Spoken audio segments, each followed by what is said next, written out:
48 sharci ee awoodda. Sharciga 14 isaga dhig saaxiib una shaqeey jaajuusnimo. Go'aan. Ogow tartanka loogu jiro faagidda ceebaha kuwa kale. Isticmaal baasaasnimo si aad u hesho akhbaar tartiib kugu soo gaarta taas oo kaaga imaan doonta dhanka cadowgaaga. U ciyaarsii nafsadaada soo jaajuusnimo ah. Adigu daacad ka noqo bulshada dhexdeeda barana sida loo baaro. Weydii su'aalo dadban si aad u hesho dicifnimadooda iyo ujeedooyinkooda. Ma jirto fursad uga haboon oo aad ku ogaan karto waxa ka dhex dhacaya kuwa kugu hareeraysan oo aanan ahayn jaajuusnimo helidda awoodda.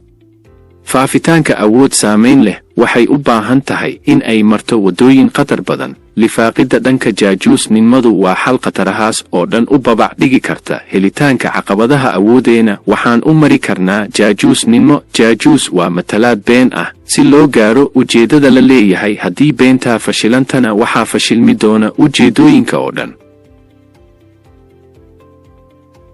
Xirfadani waxay u baahan tahay dejin iyo ka baaraan degid 5 sababood oo ku fududayn karata jaajuusid oo u maraya la macaamilid iyo wax siin cid kale. 1 waxaad heli doontaa xog joogto ah. 2 waxaad ogaan doontaa bixidooda, imashahooda iyo tijaabooyinka ay qaadayaan. Waxaad kaloon ogaan doontaa waxa xagooda qaaliga ka ah iyo waxa aanan qiimaha ka lahayn.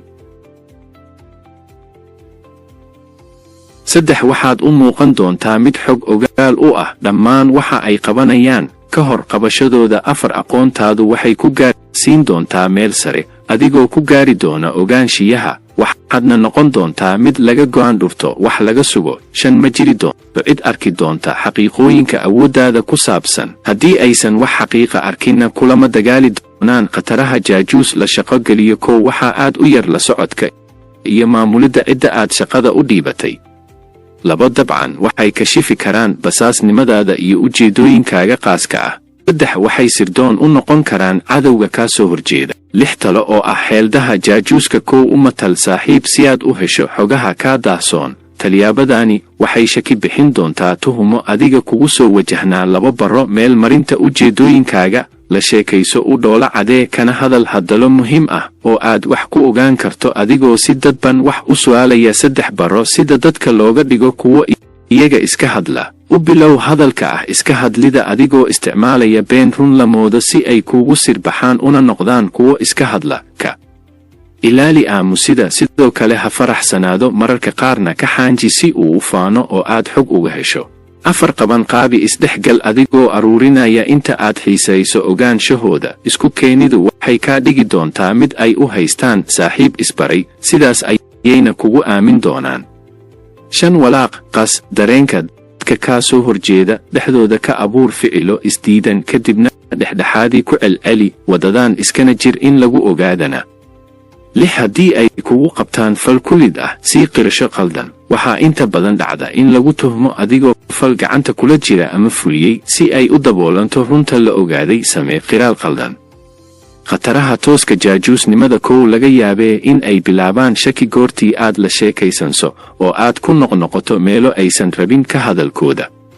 2 raadinta hadal jawharad camal ah ayaa adkaan doona. Fikrado laga aamino ayayna ku dili karaan. 3 way ku meermeerin doonaan markaad ka hadasho wax adiga kugu saabsan. Waxayna akhrin doonaan dhaqdhaqaaqa jirkaaga waxaana sidaa ku lumi doona rajadii aad lahayd ee ahayd in aad hesho wax iyaga ku saabsan.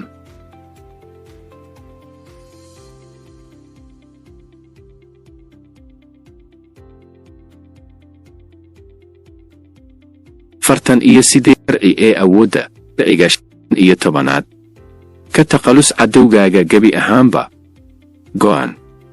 Dhammaan abuuritaanka hogaamiye dadku wada garanayaan oo cadowgiisu yar yahay waa mid burburiyey cadowgiisa. Sidaa oo kale hogaamintaada darteed waa waajib burburinta cadowgaaga.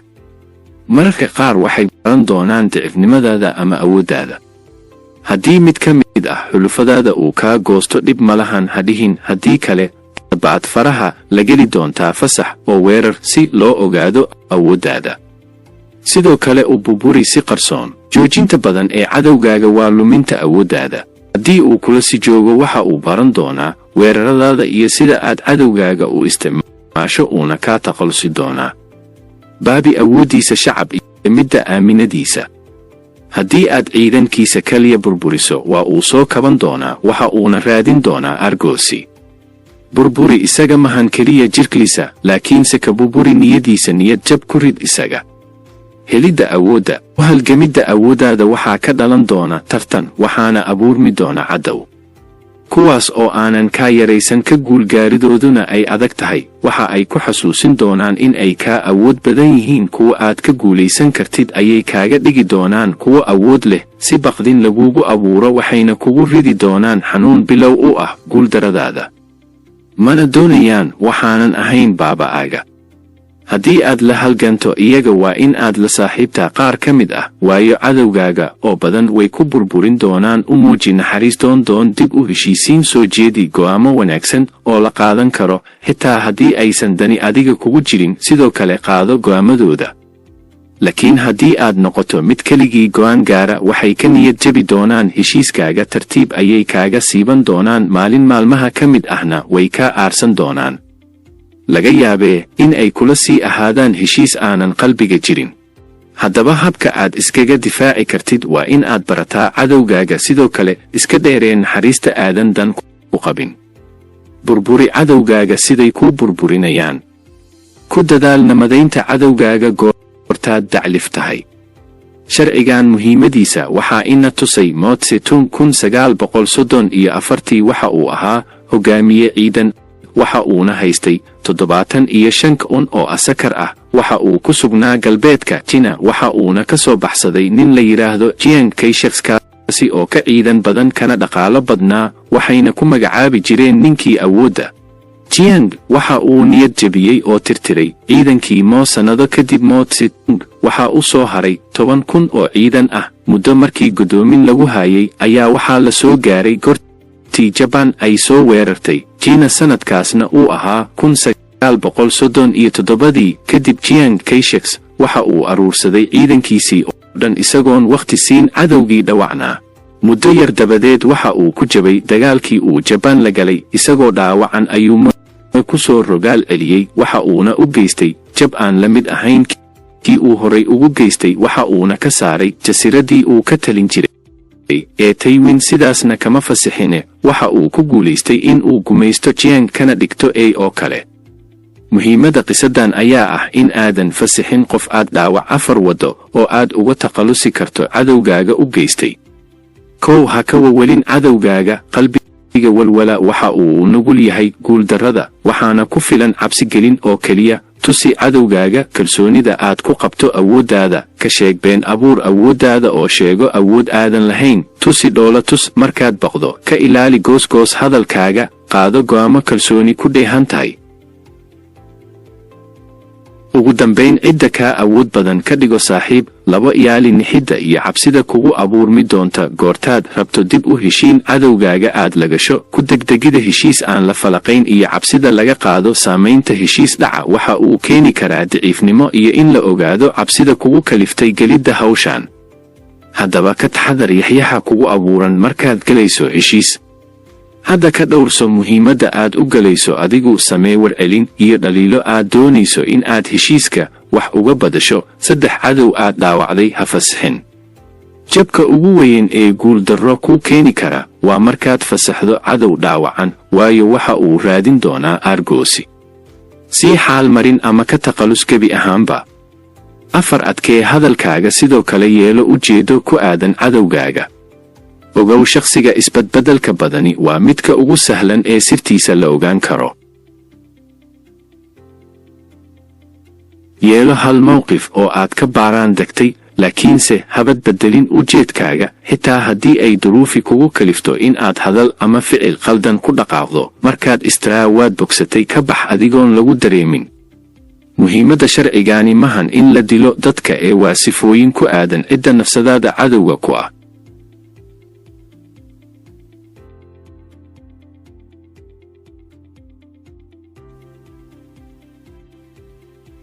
afartan iyo 8 sharci ee awoodda. sharciga 16.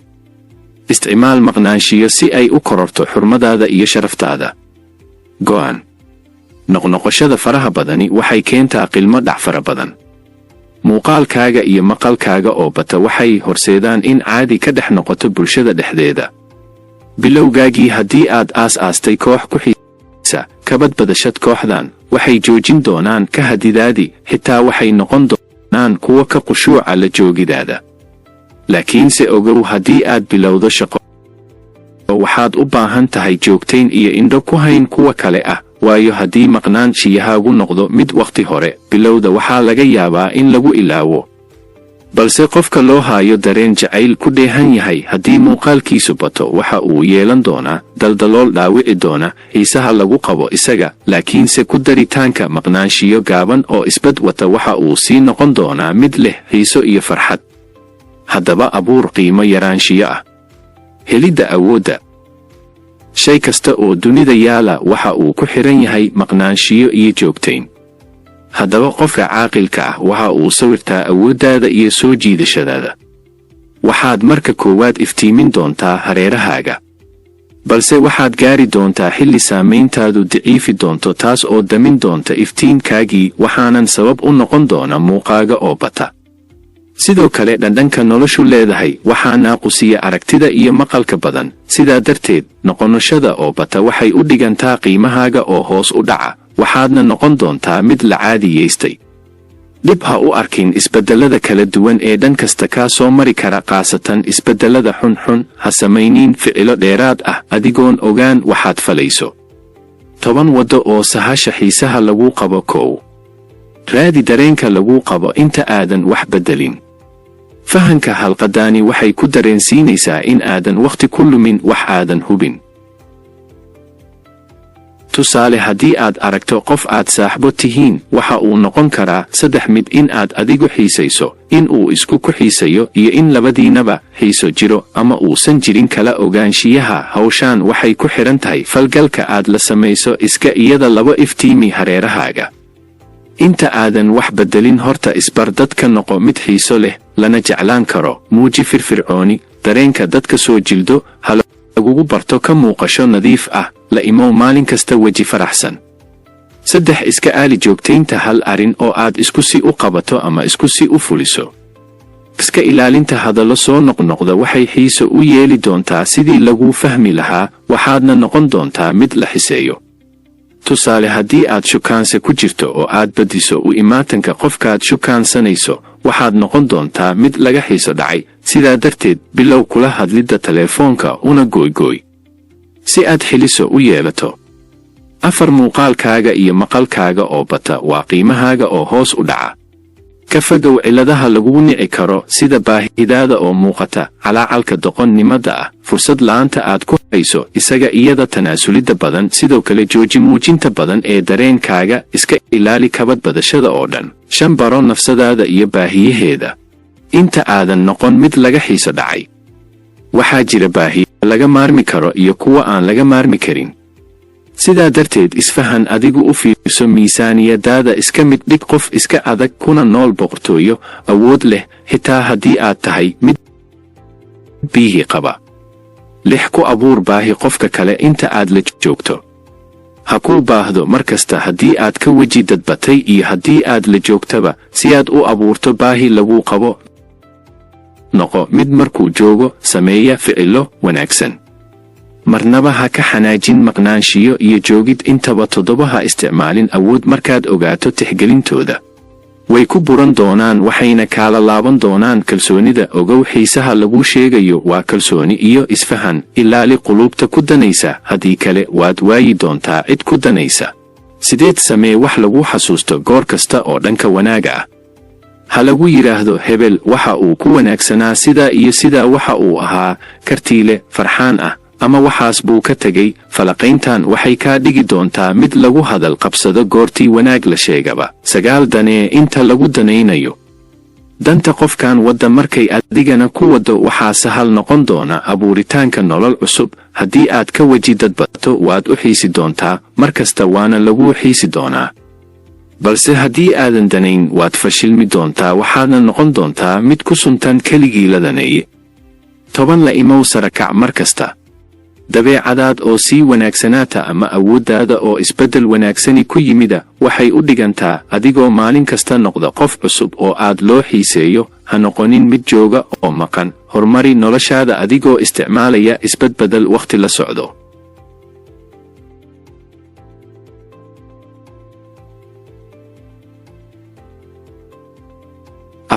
48 sharci ee awoodda. Sharciga 17 noqo qof aan dabeecaddiisa la qiyaasi karin. Go'an. Bilaadmigu waxa uu abuuraa caadooyin aanan la aqoonsan karin markay la ficiltamayaan kuwa kale. Haddii adiga lagu saadaalin karo waxay u diraysaa fariin ah in aadan waxba xukumi karin. U saar miliska adigoo ka baaraan degaya kana ilaali shakiga. Waxaa sidoo kale qof hogaamiyaha ah looga baahan yahay in uu noqdo mid aan la saadaalin karin dabeecadihiisa. Sidaa darteed ku noqnoqoshada hal dabeecad waxay dishaa nuxurka iyo awoodda shakhsiga. Dabeecadaadu ha noqoto mid dhexdhexaad ah oo isbeddelkeeda la dareemin, iyagana tusa daacadnimo iyo kalsooni una xirkoor ay kugu adeecaan. Markaas kadib ma ku mashquuli doonaan raacraacaaga. milicsigan u isticmaal dadka xag jirka kugu ah adiga. Helidda awoodda.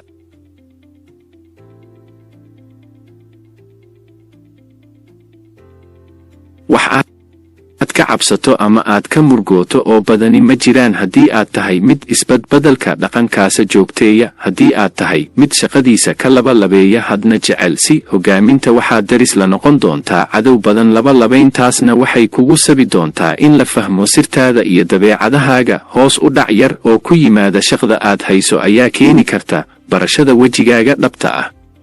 Inta badan isbadbadalka waxaa lagu yagaan dadka oo keliya.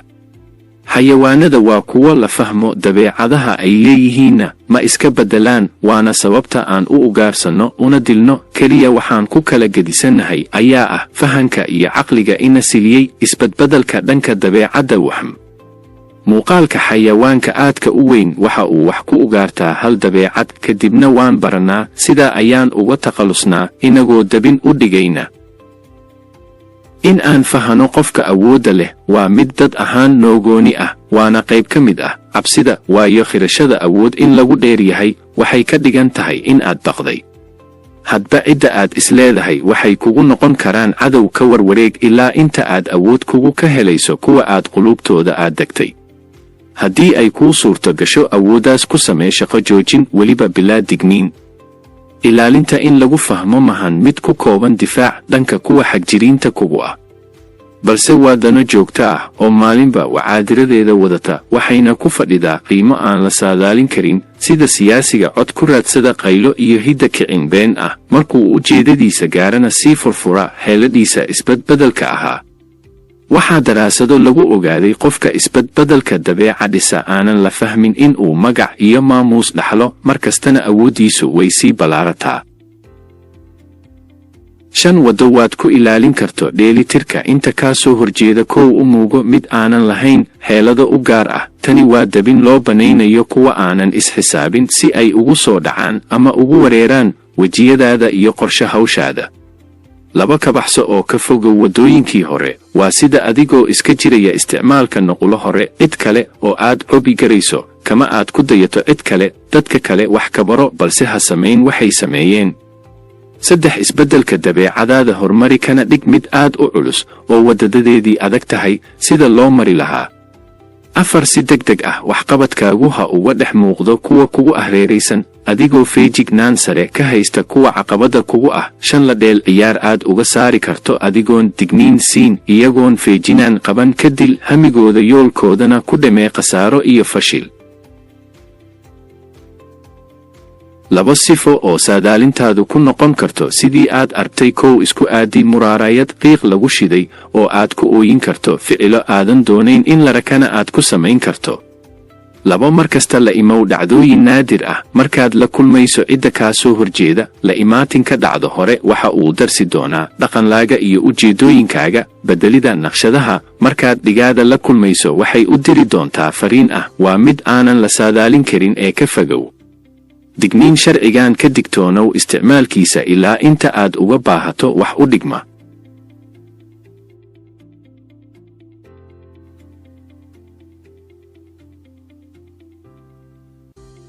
48 sharci ee awoodda. Sharciga 18 ha isgoodoomin. go'aan. dunidu waa khatar badan tahay, cadowguna meel kasta ayuu kaa raadin doonaa ayagoo difaacaya naftooda. godoomintu waxay kuula muuqan doontaa meel aad ammaan ku helayso, balse gooni isu taagu waa uu fashilmi doonaa, waxaana ku hoos duugan khataro aad u badan. inta aad isjujuubto oo aad qalcado dhisato ayay cadowgaagu si badan doonaa, waxayna jari doonaan xidada aad ku taagnayd, kadibna qalcadhaaga ayaa kugu soo dumi doona. qofka isgodoomiya waxa uu yeelan doonaa dadalool iyo cadow badan, kadibna si fudud ayuu u noqon bartilmaameed. waxaa muhiim ah in aad aqbasho la dhaqanka bulshada oo aad raadiso xulufo kugu hareeraysan oo aad isdhex gashaan, kuwaas oo kaa ilaalin cadowgaaga weliba badnidooda iyo buuqooda. helidda awoodda.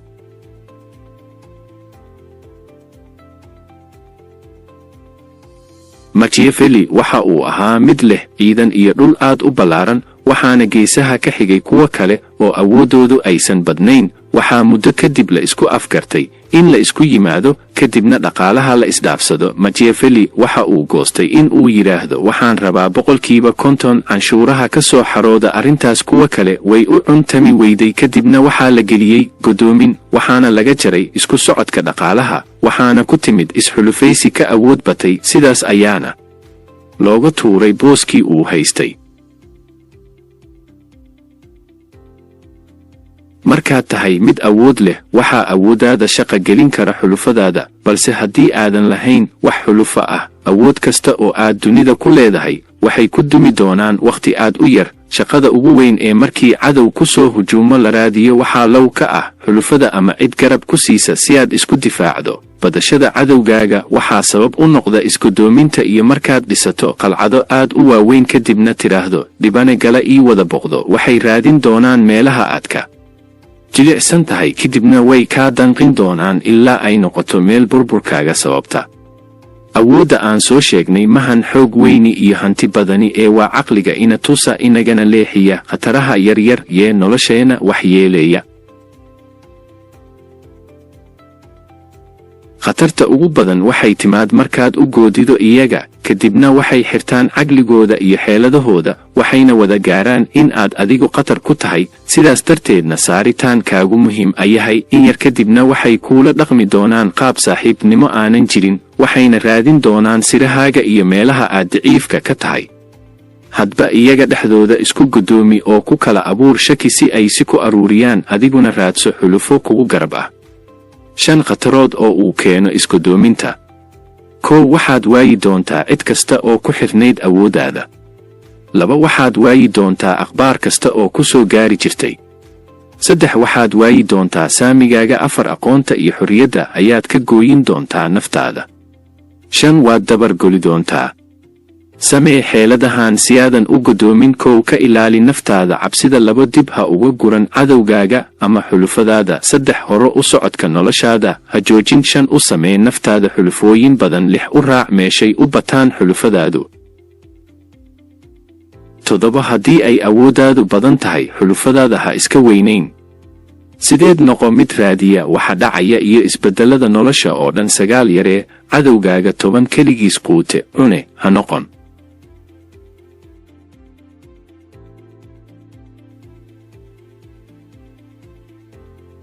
afartan iyo 8 sharci ee awoodda. sharciga 19 ogow cidda wax kaala dhexeeyaan go'an. waxaa jira dad badan oo kala duwan, kuwaas oo ku kala sugan dunida, mana qiyaami kartid iyaga. xeeladahaaga qof kasta waa uu ka falcelin doonaa si kasta oo ay tahay. qiyaamadu waa degdeg dagaal oo aanan hubslimo lahayn. sidaa darteed dadka qaar waxay qarash iyo wakhti ku bixiyaan duulaanka iyo aargoodsiga si ay u helaan aargoodsi saxan. waxay u soo bixi doonaan bannaanka markay noqdaan yey oo kale, waxayna ku diiran doonaan sidii wankii yeydu heshay. dooro oo ogow dhibanahaaga iyo kan kaa soo horjeeda, kala saarkoodana ka taxadar. marnaba ha dulmin ama ha khiyaamin qof aanan ahayn kii saxnaa. helidda awoodda. sare u kaca awooddaada waxaa guud ahaanba imaan doona u gaarsato ayaxa oo kale ah, waxaana laga yaabaa in aad noqoto dhibane. samaynta iyo barashada xeelado sarsareeya oo awood ah waa awoodda ay ku kala duwan yihiin iyay u gaarsanaysa xoolo badan iyo dawaco maatoo dhan hal bakayle u gaarsanaysa. haddii aad leedahay go'aamo waxaad guulaysan doontaa adigoon u baahnayn qiyaamo iyo xaqiraad dadka kale ah. balse haddii aad la macaamisho mid dhiig ku wada jira waxaad ku noolaan doontaa murugo joogta ah xitaa haddii ay noloshaadu sii daba dheeraato. waad awoodaa in aad aqoonsato qaybaha dadka kale adigoo qaadaya waddada ugu habboon shanta ugu khatarsan uguna adag dadka ee aanan lala macaamilin kow mid awood leh oo kibir iyo keligii talisnimo ku caanbaxay. shakhsiyadaani waxay ka khatar badan tahay sunta maska ama cantuugada libaxo cantugo dhalaan yar haddii uu gacan kugu dhigana waxa aad noqon doontaa sagaaro uu hadba meel u eryado. micnana uma samaynso in aad ka falceliso waayo kuma oggolaan doono waxa uuna ku marin doonaa gadaashiisa khatarta uu kugu haayana waxaa dhaami doontaa dhimashada.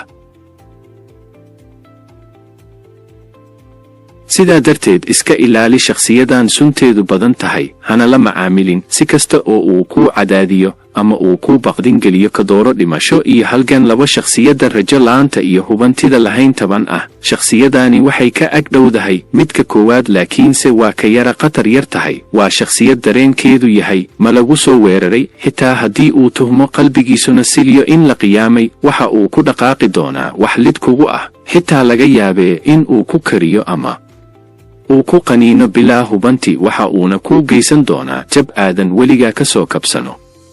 haddii aad taqaan shakhsiyadan ha ka ag dhowaanin ka dheerow haddii kale adigoo nool ayaad dhiban doontaa. 3 shakhsi shaki badan. kani waa ugaarseeda kale oo khatar ah waxa uuna ka shakiyaa naftiisa noloshiisa oo dhanne waa wada shaki xitaa ma aamino qaraabadiisa. haddaba haddii uu ku darsado awood waxa uu ka khatar badnaan karaa labadii aan soo sheegnay waayo waxa uu kugu maagi doonaa cudur uu qabo. isagu farsamada noloshiisu waa sida sakiinta oo kale waxa uuna matali karaa shakhsiyada kala duwan khiyaanadiisana lama ogaan karo. haddii uu adaga ku soo odoroso ka baxso hana u joogsan. 4 ma ilawaha waxaad ku samaysay. haddii aad daacawdo ama aad khiyaanto shakhsiyadan waxa uu ku dareen siin doonaa caro la'aan iyo deganaanshiyo. waxa uuna xisaabin doonaa wakhtiga uu ka aargoosan lahaa weliba qaab iska gooni u ah. markii uu gaaro ujeedkiisa waxa uu dib u furi doonaa albumkiisa waxa uuna ku baari doonaa dhimashadaada iyo dullayntaada. shakhsiyadaani ma lahan ujeed balse waxay ujeed yeelataa goortii aad ku jeesjeesto xitaa si kaftan ah. aqoonso shakhsiyada aanan la saadaalin karin naqshadihiisa iyo noloshiisa toona. badanaa waa qof qabow oo aanan degdeg badnayn. 2 laab ka taxadaridda maskaan haddii aad si uun u dhaawacday ka taqalus weliba si dhammaystiran adigoo aagagaarkaaga ka dheeraynaya. u noqo sharciga 15aad 5 qorshaalowga damaca badan kaas oo aanan caqli badan lahayn. dhegihiisu way furan yihiin waxa uu iskaga kaa dhigi doonaa dhibanahaaga. balse shakhsigaani waa uu qaniinyo kulul yahay waana qiyaamo badan yahay waxa uu sawirtaa hawshaada waxa uu kuu noqon doonaa qabaan laakiinse waxa uu kuu dhigi doonaa maqaalin adiguna ma kala saari kartid wejigiisa waayo waxa uu ku daboolay daah is-hoosaysiin ah. haddii aad ogaato shakhsigan oo aad ka shakiso dhaqdhaqaqiisa qabo oo ka taqalus gebi ahaanba kana fogee hawshaada waayo waxa uu khatar ku yahay ahaanshiyahaaga.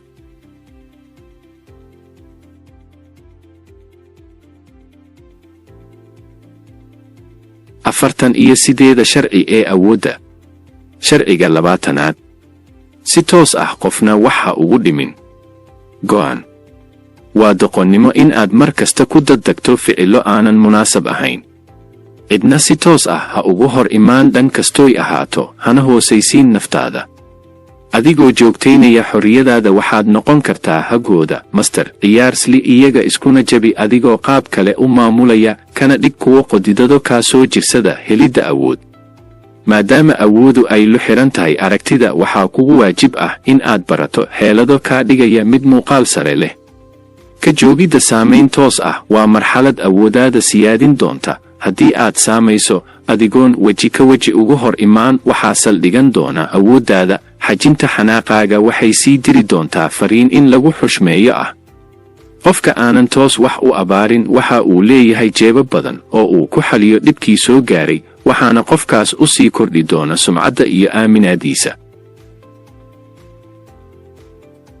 haddii aad yeelato sifada ah yaanan si toos ah wax loo abaarin, waxaad yeelan doontaa shucuub kugu xiran oo ka amar qaadata ayagoon ku arkin ayayna ku difaaci doonaan. xasuusnow hadafkaaga in uusan ku jirin gacmahaaga ee uu ku jiro qulubta dadka kula nool. degda qulubtaasna maahan mid sahlan oo aad kula mid noqon karto Queen Elizabeth. haddab si aad u gaarto hadafkaaga yeelo saamayn dadban, tusna dadka waxay u baahan yihiin, waxay xiiseeyaan, deg qulubtooda cidaad u aragto cadowna si dadban uga riix booskiisa. siyaabaha dadka ku saamayn karto si toos ah ha u saamayn, balse u dhig maqaalin ay ku soo dhacaan si aad u xukunto bilaabaan. weliba wal hala imaan ciidan iyo waxa naftooda dhaawici kara. ku hareeree fikir ay kugu aamini karaan, dareensil wax dan ah oo aad u hayso si ay u aqbalaan ahaanshiyahaaga. isgaarsii heer boqor, tusi hadaf ay kugu raacaan, ka qabso madaxdooda adigoo isticmaalaya isbadbadal darajadiisu tahay rajo, waayo rajada dadka oo dhan ayay badashaa. samee wax ay ku aaminaan jiritaankaaga.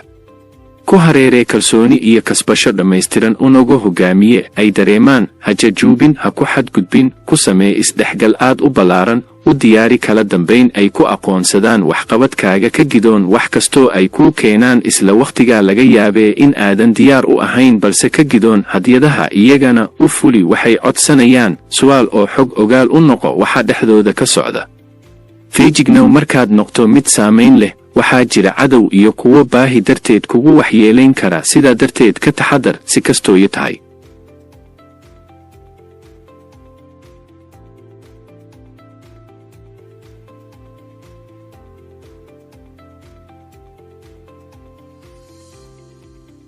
afartan iyo sideeda sharci ee awoodda. sharciga 21 u muuqo mahsane si aad ugaarsadaha nacaska u qabato. go'an cidna ma jecla hoosaysiin ama lidasho uu kalito qofka dhigiisa ah, balse ismaahintu waa qaab qiyaamo. waa in uu dareemaa sarayn iyo caqli badnaansho, mana caqli badna, balse adigaa ka caqli badan. markay caqli yaraan shiyahaaga ku qancaan kaama didi doonaan, waxaadna qabsan kartaa hawi kasta oo aad doonaysay. helidda awoodda markaan dareenno in shakhsi naga karti badan yahay, waxaa niyadeenna ka guuxa su'aalo aan loo dul qaadan karin.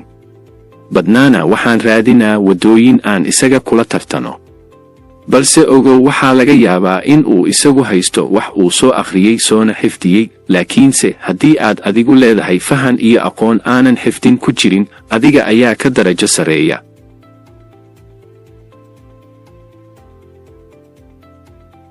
qaadashada fikrada kala sarayntu waa qab weynida qofka. qofba qofkuu ka jecel yahay in uu si dhaqso ah uga fiicnaado dhigiisa, waa uu ka qab iyo kibir badan yahay. sidaa awgeed kuwa kaa soo horjeeda waa kuwa jecel in ay kaa fiicnaadaan. si aad adigu uga fiicnaato u muuqo nacas, waxaad ogaan doontaa dhexdooda 6 wado oo aad iska dhigi karto mid ka doqonsan isaga. koowmamaba si qalad ama kas ah ha u caayin, iska waayo, waxay maskaxdood u diri doontaa awooddaada.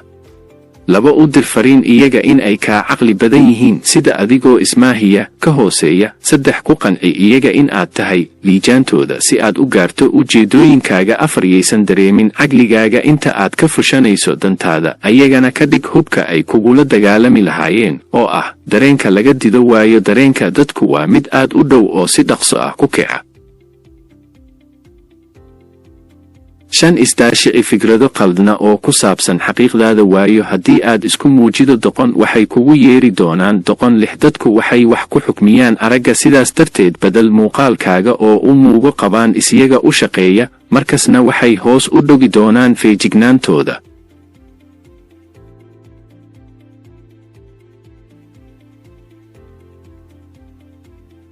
afartan iyo sideeda sharci ee awoodda.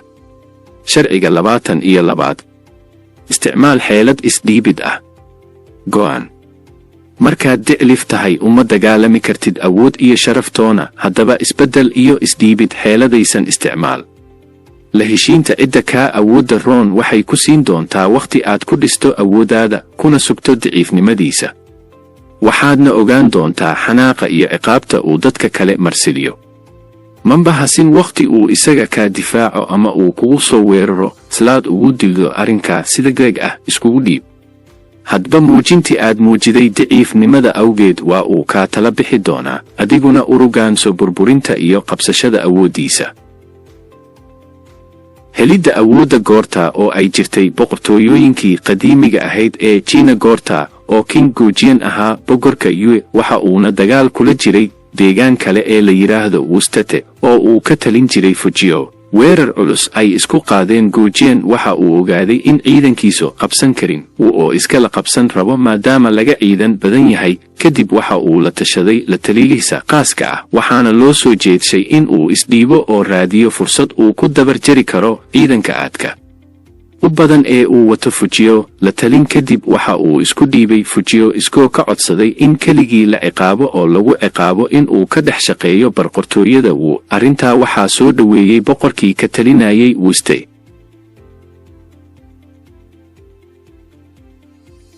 maalmo dabadeed Gujian waxaa la keenay qasriga Fujio ayaana yiri si aan adiga ku adoonsado oo kale ayaan doonayaa in aan u adoonsado dadkaaga balse Gujian ayaa ku yiri waxaan bixin doonaa canshuur aad u badan balse inoo daa dhulkayaga. boqor Fujio waa uu aqbalay arrinkaa waxa uuna ciidankiisa ku amray in iska laga dhigo midka ka soo qaadaya lacagta iyo dahabka dadkiisa una keenaya boqorka. sidaas ayuu uga shaqo bilaabay Wuste.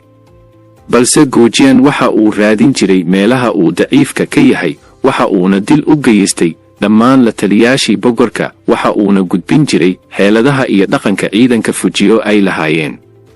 xukunkii uu iska gacantiisa isku marsiliyey waa ay u dhammaatay. sidaas ayuu ugu laabtay qarigii uu ka talinayay waxa uuna diyaaray weeraro lagu qaado inta u dhow boqortooyada Wuste.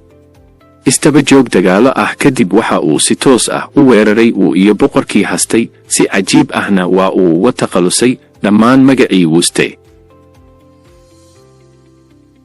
Gujian waxa uu isticmaalay waxaa lagu tilmaamaa isdhiibid dadban oo la yiraah aan ogaado xeeladahaaga. let me know your art. raadinta faanka iyo awood dhammaystiran oo dunida ka hirgasha ma ahan mid sahal ku timaada. haddaba haddii ay dhaqdo in aanan dhibaatada ku raadino awood aad u baaxad badan waxaan la kulmi doonaa abaabul cadow oo ka badan midka maskaxdayada ku jira. midaasna ayaga ayaa kacantayada ku abuuri kamna si asan u dhicin in bilyaadmigu haga aamin bixin. waxaan isticmaali karnaa isdhiibid dadban siyaasadaysan. haddaba haddii lagu xoog sheegto isticmaal xeelad isdhiibid ah. sideed sababood oo kugu qasbaya isdhiibidda kow markaad daciif itaal daran tahay ma heli doontid guul waxaadna noqon doontaa mid laga guulaysto. laba ma jiri doonto cid ku caawin doonta. cid kasta waxay rabtaa danteeda sidaa darteed ma samaysan doonaan cadow kale naftooda ayayna u baqayaan. saddex waxaa ciidankaagu u siiban doonaan mid iyagoo nolol cusub raadin doona. afar dagaalku kuma siin doono intaan ka ahayn dhimasho. shan dadkaaga markaad dhimasho u soo jiido way kaa aamin bixi doonaan ama way dhammaan doonaan. lix kuma ogolaan doonaan jiif iyo dib isku dayacdirid inta aad dagaalka ku jirto sidaasna waad ku guuldaraysan. toddoba haddii aad guuldaraysto waxaad isdhiibo doontaa adigoo ah maxbuus. sideed cadowgaagu kaa yeeli maayaan meermeeraysi iyo tanaasulaad iyo dib dagaalka inoo fadhiga.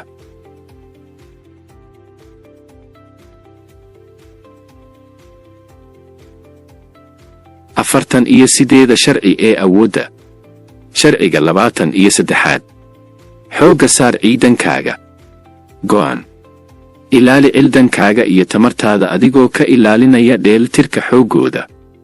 waxaad heli doontaa maskax qani ah oo aad adigu maamusho. micnaha ay samayn kartana ay aad u qoto dheer tahay. ilaalinta ciidankaaga waxay ka dhigan tahay helidda awood degdeg badan kana degdeg badan biyaha ceel dhow ka soo burqanaya. sidaasna waxay noqon doonaan markay u degdegayaan difaaca iyo ballaarinta awooddaada waxayna ku noqon doonaan kuwa joogto kaaga ilaaliya cadowgaaga.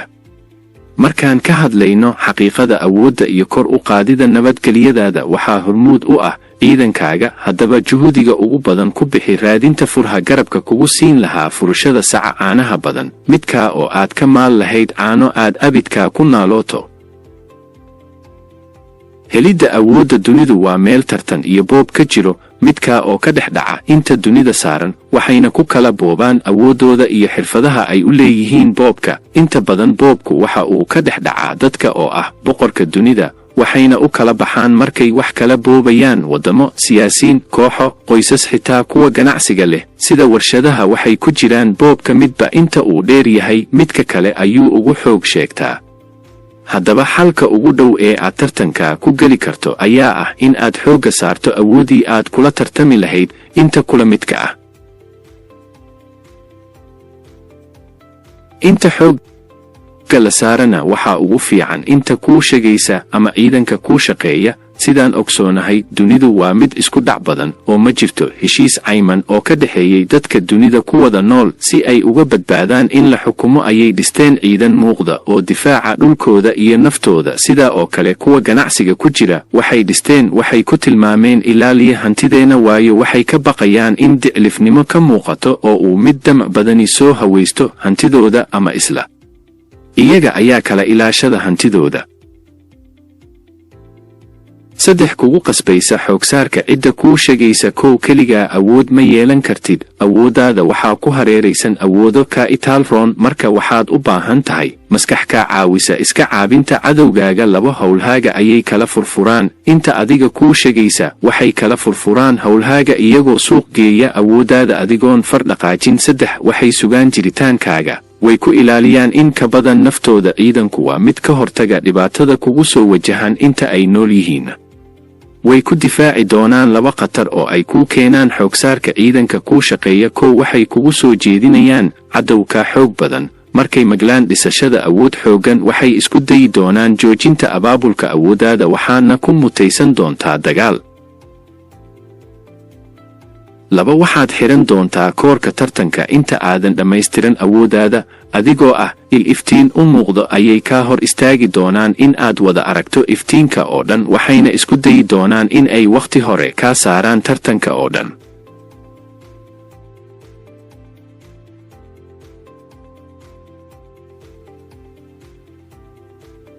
afartan iyo 8 sharci ee awoodda. sharciga 24aad. u ciyaar qaab la talin. la taliyaha wanaagsani haddii laga waayi lahaa dunida, qalib ayaa dhici lahaa. waayo waa shakhsi dhexroor u ah dunida, waxaana ku hareeraysan awoodda oo dhan, waxa uuna xukumaa siyaasadda.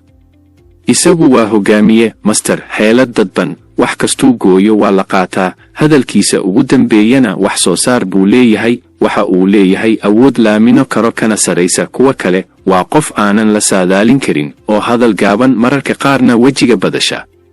haddaba barro oo isticmaal la talinta boqorada, markaa kadibna ma jiri doonto cid xakamayn karta awooddaada, waxayna ku geyn doontaa meel sare.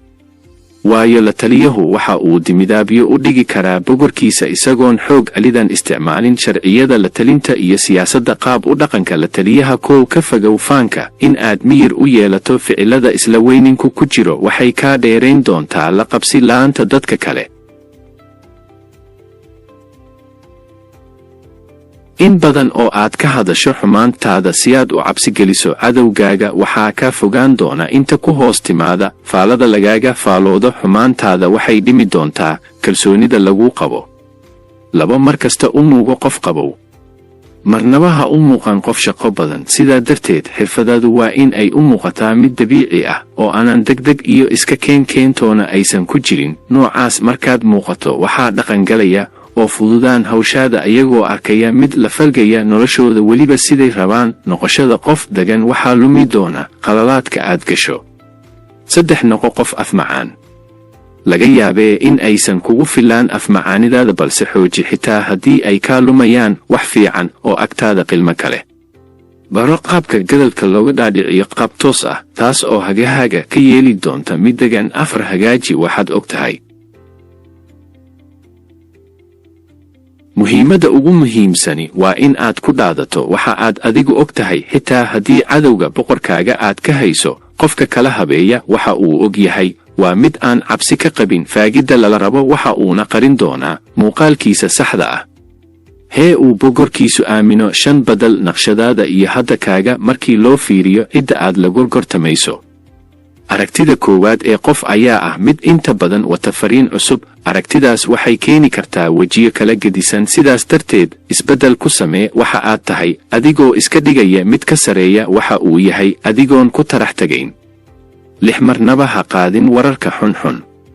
bogor waxa uu inta badan bahdilaa gudbiyaha xun isagoo ugu dambayn nafta dhaafsiliya markuu ku bato akhbaarta aanan wanaagsanayn ee uu malin kasta u soo qaadayo.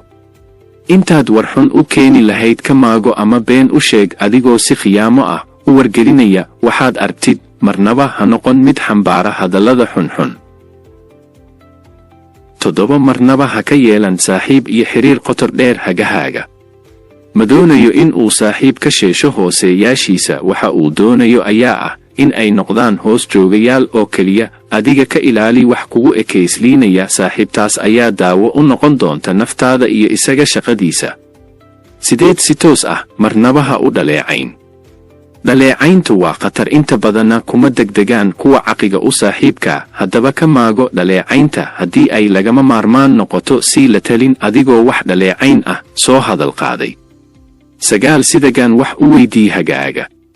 kala baro lahjada uu dadka kula dhaqmo. inta badan ma jecla weydiinta aanan codsiga iyo tixgelin la'aanta ah, ama marka uu qof ka xanaajiyo oo loola yimaado hadallo aanan halkaa ku habboonayn ama aanan wakhtigeedii ahayn. su'aal marmar dhif ah adigoo ku beegay wakhti munaasib ah. ha su'aalin cid kale. wax ku saabsan keliya kala hadal inta ku qusaysa. 10 ha ku kaftamin wax ku saabsan muuqaalada iyo dareenka kale. noloshu kuma wada dhisna kafta. inta la joogo halkan waa ka madnuuc kaftanka iyo malaha dareennada dadka kale kicinaya. haddii aad doonaysid in aad noqoto mid ku fiican dhan kasta oo hoggaamin ah, ka fogow nooc kasta oo kaftan ah, waayo kaftanku waxa uu soo saaraa wejiga dhabta ah ee aadigu leedahay. waxa ugu muhiimsan ee loo baahan yahay ayaa ah in la ilaaliyo dareenka dadka kale si taa aad u hesho. ilaali dareenkaaga. 11 marnaba ha noqon la taliye faa'iido raadis ah. inta badan haddii aad ka shaqo badan tahay kuwa kula midka ah, weli la mid baad tahay. balse haddii ay ku gasho hashaad qabatay iyo waxaad heshay ismalahan, waxaad ku dhici doontaa boholo aad u waaweyn oo aad gacmahaaga ku qoday. midaas oo ah in aad muujisay doonista boos qofkaa sareeya uu fadhiyo. sidaa darteed ilaali qulubta inta kula midka ah. 12 nagu qof fiiro dheer.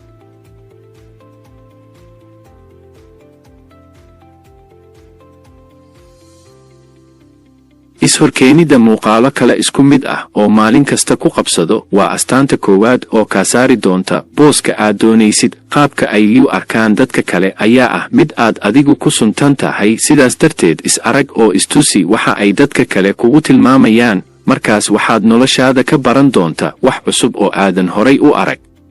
ka fogow hal arrin oo kugu soo laabata oo aadan si dhaqso ah xalkeeda u raadin. 13 noqo jilaa wanaagsan. aragtida jilaannimadu waa ciyaar aad u weyn, waxayna ka qayb qaadataa qarinta ujeedka u dambeeya ee aad leedahay. matalidda oohin been ah ama qosol been ah waa hawl aad u adag, balse qofkii tan yaqaan waxa uu ka baxsan doonaa surimo aad u dhib badan oo qof caafi ah uusan mari karin. tani waxay keeni doontaa in aad noqoto hagaha wejigiisa iyo in ay imaan sidii lagama akhrisan lahaa. tusaale fudud tuuga iyo qaabkiisa. 14 niyadaadu ha adkaato wakhtiga ku habboon.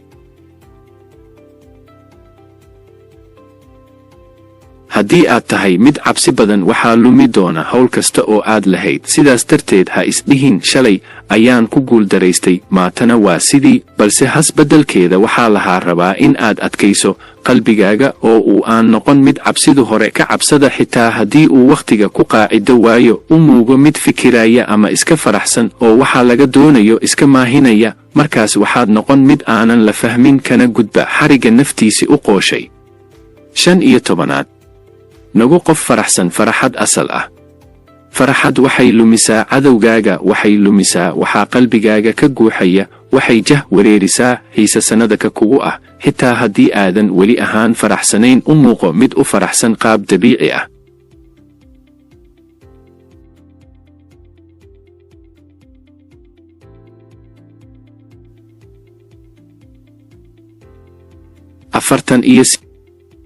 sideeda sharci ee awoodda. Sharciga 25. dib u casriyee noloshaada. go'an. marnaba ha aqbalin sharciyada bulshadu leedahay ee aanan kuu cuntamin. dib u casriyee nafsadaada adigoo aqoonsi been abuur ah ku casriyeynaya amarada qaar u yeelo dareen, kana ilaali caajiska ka kori kara maqlidooda. ahaw hogaamiyaha nafsadaada. qabashada hoggaanka nafsadaada waxay kaa yeeli doontaa mid qeexan in aad tahay. ka dhig riwaayad cajiib oo ficillo wadata dadka dhexdooda, markaa dabadeedna awooddaadu way kordhi doontaa, sifooyinkaaguna waxay u muuqan doonaan kuwo aad u sarreeya. helidda awoodda muhiim mahan in ay kaa muuqato sifadii aad ku dhalatay iyo noloshii aad ku jirtay toona. sifooyinka kugu hareeraysan iyo kuwa aad dhaxalka u leedahay ayaa inta badan qaabeeya habnololeedkaaga, sida waalidkaaga, saaxiibadaada iyo ardayda aad wax la barato. qaab nololeedku waa difaac awoodeed marna kaa hor istaaga horumarkaaga, mara kuu suurtogeliya. ujeeddada ugu weyn ayaa ah in aad joojiso xukunka dadban ee laguu haayo. sii ayaga fursadda la noolaashiyaha, balse ka xadid xukunka noloshaada. dib u kab awooddaada adigoo sifooyinkaaga ku daraya. isticmaal xeelado aad ku muujinayso in aad tahay mid nafsadiisa maamuli kara, markaa kadib ayay ku qadarin doonaan, kaana dhigi doonaan mid talo laga qaato.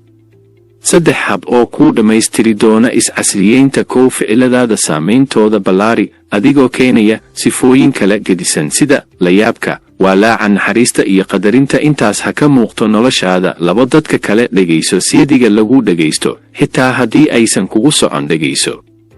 dhegaysiga dadka kale waxay ku bari doontaa noloshooda falgal adag oo dhexdiina ah. 3, mar weliba feejignow. feejignaanto waa dhexroorka ay nolosheennu ku taagan tahay, marka muuji feejignaan dheeri ah mar kasta. tilaabooyinka loo maro dib u casriyeynta nafsadaada. kow, noqo qof damiir leh. inta badan waan ognahay damiirku inuu yahay midka ina haga oo inaga leexiya xumaanta iyo waddooyinka qaldan. qofkaan damiir lahayn waxaan ku tilmaanaa waali. hadba muuji naxariista iyo xanaaqa aad leedahay adigoo waddooyin badan u maraya. 2, baro maamulka naftaada. cid kasta oo aanan maamuli karin nafteeda waxaa loo yaqaan magacyo badan oo bahdil wata, dhammaantood sida doqon, lagumaystay, maahsane. sifooyinka noocaas ah ka dheerow oo noqo mid wax yeeli kara, waxna diidi kara. 3, ahaw mid wax xasuusta. xasuustu waa qaab waxbarasho. mar kasta oo aad xasuus badan tahay waxaad tahay mid wax barta. qalad kasta oo agtaada ka dhaca qoro oo ku dar diiwaanka xasuustaada saad bari uga digtoonaato. ugu dambayn, noloshaada ha ku tijaabin wax ka awood badan.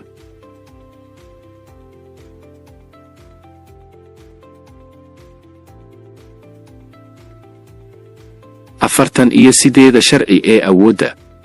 sharciga 26. mar kasta isdaahiri. go'an. waxaa waajib ah in aad u muuqato mid waxtarkiisa iyo ilbaxnimadiisa lagu tixgeliyo.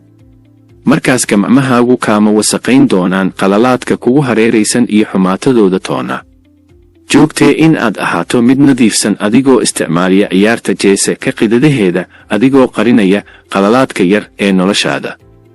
helidda awoodda. qari qalalaadkaaga. waxaad heli doonaa tixgelin, waxaadna waayi doontaa eedayntaada oo la hadal haayo. magaca wanaagsan ee inoo baxa iyo tixgelinta inagu xiran inaga waxay ka yimaadaan wax aan qarinay kadibna aan muujinay wanaag oo keliya. waxaa islaam ahaan isku daahirin karnaa inagoo ka tagna xumaata oo cafis weydiinna ilaah. ficilada inga nixin kara waxaa inoo keena qalalaad aan horay u soo galnay. sidaa darteed ma jirto qof layska maagay, base waxaa jirta saban loo maagay. maagitaankaasna waxa uu dhaxal u noqon doonaa xumaato oo lagu kaco. waxaa islaam ahaan isku daahirin karnaa inagoo ka tagna xumaata oo cafis weydiinna ilaah. ficilada inga nixin kara waxaa inoo keena qalalaad aan horay u soo galnay. sidaa darteed ma jirto qof layska maagay, base waxaa jirta saban loo maagay. maagitaankaasna waxa uu dhaxal u noqon doonaa xumaato oo lagu kaco.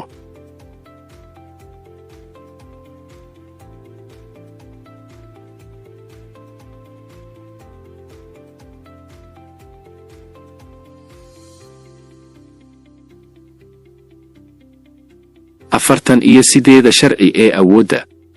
sharciga 27. samee dadku waxay u baahan yihiin si aad u abuurto cid ku raacsan. go'aan. dadku waxay rumaysan yihiin, waxay aaminaan ama ay rabaan. noqoshada meesha ay wada doonayaan waa mid aad u adag, balse xarafka rabitaan ayaa keeni kara in aad noqoto midka ay raacsan yihiin.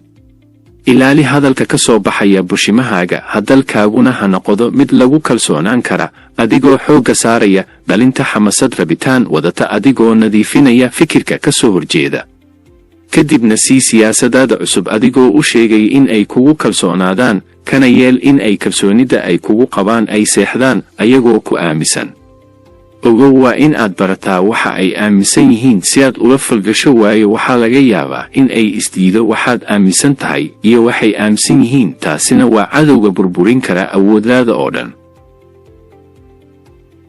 5 qaab oo aad ku abuuri karto cid ku raacsan. 1 ka ilaali waxaadan hubin iyo waxaad fududaysato. hubanti la'aantu waa qar iska tuur, waxaadna ku dhici doontaa boholo aad u waaweyn oo aad gacmahaaga ku qoday. in aad war been abuur ah dad ku soo jiidato waxay soo dhowaysaa halista naftaada, waayo dib bay beentu u soo laaban doontaa. sidoo kale fududaysigu waa caajis kala dira dadka aad doonayso in aad wax u sheegto, waana mid dhaliya dhegaysi la'aan joogto ah. haddaba ka fogow labadan eray. laba xoogga saar aragtiyaha iyo dareenka dadka caaqilka ah, wax yaqaan. haddii aadan noqon mid ku milma aqoon-yahanada, waxaad abuuri doontaa xaalad khatar ku ah naftaada, waayo waxaa laga yaabaa in ay kaaga soo horjeestaan qaabab badan, sida ayagoo u arka fikirkaagu in uu yahay mid liddi ku ah ama qaab cilmi ah ay kugu burburiyaan. 2 xaaladood oo ka dhasha aragtihaya dadka aqoonta leh haddii aadan xoogga saarin. murugo iyo xiise la'aan joogto ah. haddii aad weydo cid ku dhegaysata, waxaad noqon doontaa mid murugaysan. haddii aad hadashana waxaad sheegayso waxay noqon xiise la'aan baahsan.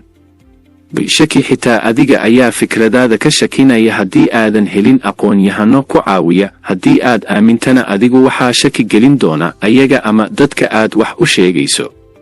haddaba ku dhex noolow dadka aqoonta u leh xirfadaha dadka kale si aad u gasho quluubta dadka. 3 baro caadooyinkooda iyo dhaqamada ay leeyihiin. barashada waxa ay ku dhaqmaan waa furaha koowaad ee furi karta quluubta dadkaas. haddii aadan waxba ka aqoonna, waxaa weli kaa xiran albaabka aad ku ogaan lahayd rabitaankooda. 5 hab oo aad ku kasban karto cidda ku raacsan ama aad doonayso in ay ku raacaan ah. sare u qaad soo jiidashadaada ayagoo kula jooga. ha caayin caadooyinkooda xunxun ayaguna ay u arkaan wanaagga, si ay kuu aaminaan. horta bar waxaad tahay, kadib rabitaankooda ha suuliyo ceebahooda. abuur hogaamiyaal ku dhex jira iyaga. raacsanaanta ugu weyn waa dhexdooda. haddaba abuur dad ay aygu raacsan yihiin, kuwaasoo adiga ku raacsan. ka dhex raadi cid idin taageerta dhanka fanka. weydiiso dhaqaale aad wax ugu qaban lahayd, adigana aad ku hormarin lalahayd awooddaada. nagu qof la rumaysan yahay. rumayntu waa shayga ugu muhiimsan ee awood lagu dhisi karo. in aad aamin noqoto waa wadnaha iyo maskaxda ereyga hogaamiye. sidaa darteed ilaali quluubta ku raacsan. 4 qari macluumaadka aad wax ku hesho. u muuqashada qof baahan markasta waxay bahdil ku tahay awooddaada. markay wax ku soo galaan u samee wado ay marto oo aad adiga iyo kooxdaadu wada og tihiin. yaysan dareemin wax ka baxaya iyaga oo xagaaga aadaya, waayo haddii la ogaado in aad hesho dhaqaalo badan, waxaa kaa burburin doona awooddaada. ciddii ogaatana waxay samayn doonaan waddadaada oo kale. 5 cunno qabtee cidda ku xadgudubta sharciga aad dejisay.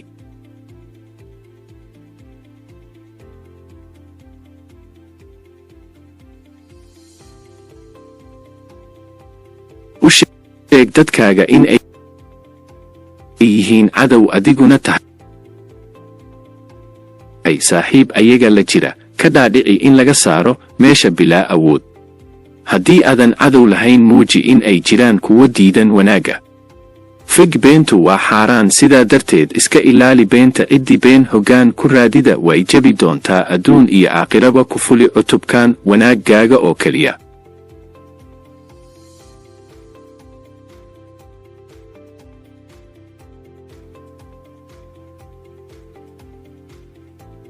afartan iyo 8 sharci ee awoodda. sharciga 28. ficiladaada ku samee si dhiiran. go'an. haddii aad damacdo in aad qaadato go'aanno qadhaadh oo khatartooda wata. Ka ilaali shakiga iyo labalabaynta, waayo labalabayntu waxay kala geysaa oo kala dhantaashaa, caabuqna ku noqotaa hawshaada. Cabsidu waa khatar, waxaad cabsi ku samaysana ma fuli doonaan. sidaa darteed ficiladaada ku samee si dhiiran oo geesinimo wadata. qalad kasta oo aad gasho uga baxa qaab geesinimo leh. geesinimadaada oo badata waxay fududaysaa samaynta ficillo horumar wata. qof kasta geesnimada waa uu ka helaa. mana jirto sharaf ay leedahay cabsidu. helidda awoodda sidaan u dhanahay waxaan nahay kuwa cabsada, waayo waxaan doonaynaa in aan ka fogaanno isku dhaca iyo qalalaadka waxyeelada wata ee in nagu hareeraysan. waxaana mar kasta ka baaraan degnaa ficilka geesinimada u baahan, laakiinse marmar samaynta ficil cabsi leh waxaa dumiya nafteena oo aaminta khatarta oo keliya. maxaa yeelay waxaad inaga nixiya fikirka ay inaga aaminaan kuwa kale, taas oo in nagu noqota cawaaqib xumo bahdisha geesinimadeenna. maaxaylay joogidda goob ku nacab mar kasta ayaa ah cabsi ku noolow.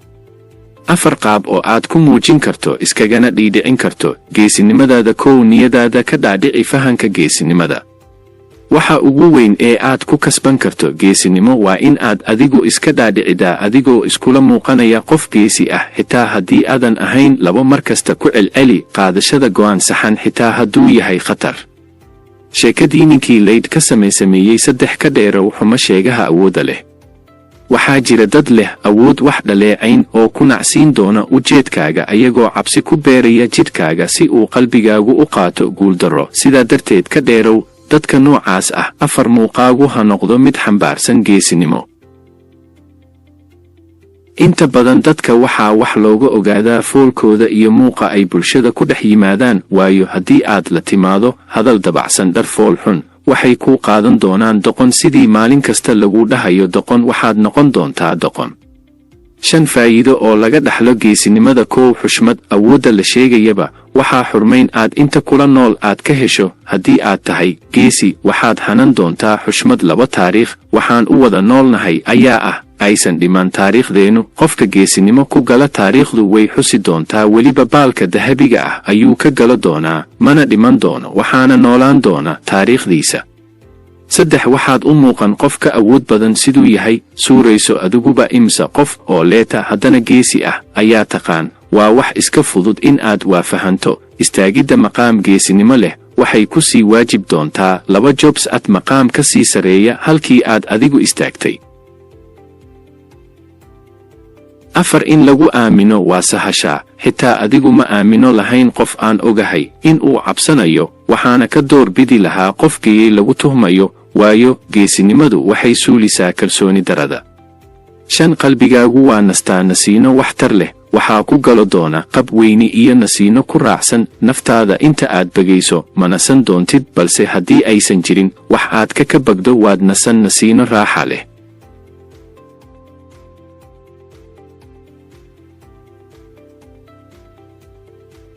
afartan iyo 8 sharci ee awoodda. sharciga 29. qorshee ilaa dhammaadka. go'aan.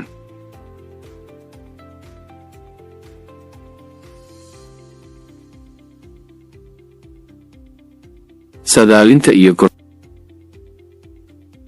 gorfaynta ilaa dhammaadku waa u dub dhexaadka koowaad ee awooddaada.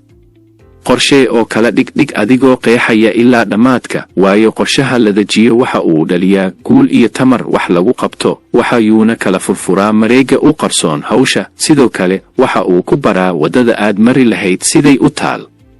qaadahsada wax laga baaraan degay ilaa dhammaadka waxay kuu keeni doontaa in aad duufaanada kaa hor imaan doona u hesho xal saxan oo aad iskaga leexido. saadaashuna waxay ku tustaa meesha ku celin karta, meeshaasna waxaad u mari doontaa si tartiib oo xalku ku jiro, waxaadna isticmaali doontaa awoodda aad ku gudbi lahayd. qorahayntu waxay kuu hagtaa waddada mustaqbalkaagu ku jiro.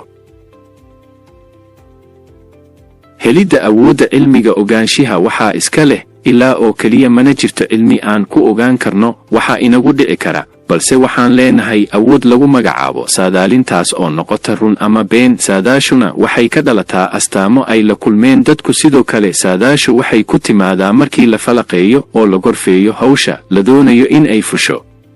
415 ciise ka hor waxaa dhacday in Athenian ay weeraraan Sicily.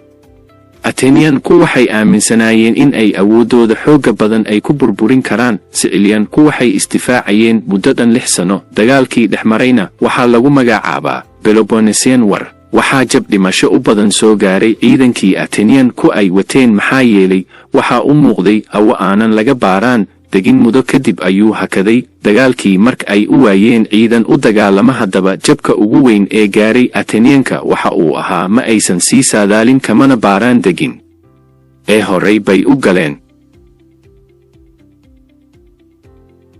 6 qaacido oo aad ku dhisi karto hawshaada oo lagama maarmaan ah. 1 kuma wo 2 maxay ama maxaa. 3 goorma wehen. 4 sababtee wey. 5 halkee u here. 6 sidee how 6dan xeer ku dabaq noloshaada oo dhan.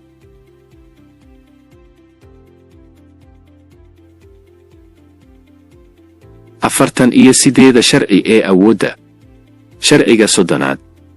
qari dadaalada aad wax ku gaaraysid. go'aan. samaynta ficiladaada ha u ekaadaan kuwo dabiici ah oo aad u fudud, midaas oo kaa diraysa fariin aanan xaqiiq ahayn. arrintaa dabacsanaanta ah waxay qarin doontaa qiyaamooyinkaaga iyo taatikada aad wax ku samayso. balse haddii aad dirto ficilo mutuxan waxay baran doonaan xirfadaada baalka ah, kadibna waxay heli doonaan daawada adiga ku burburin karta ama isla xeerkaaga ayay ku isticmaali doonaan.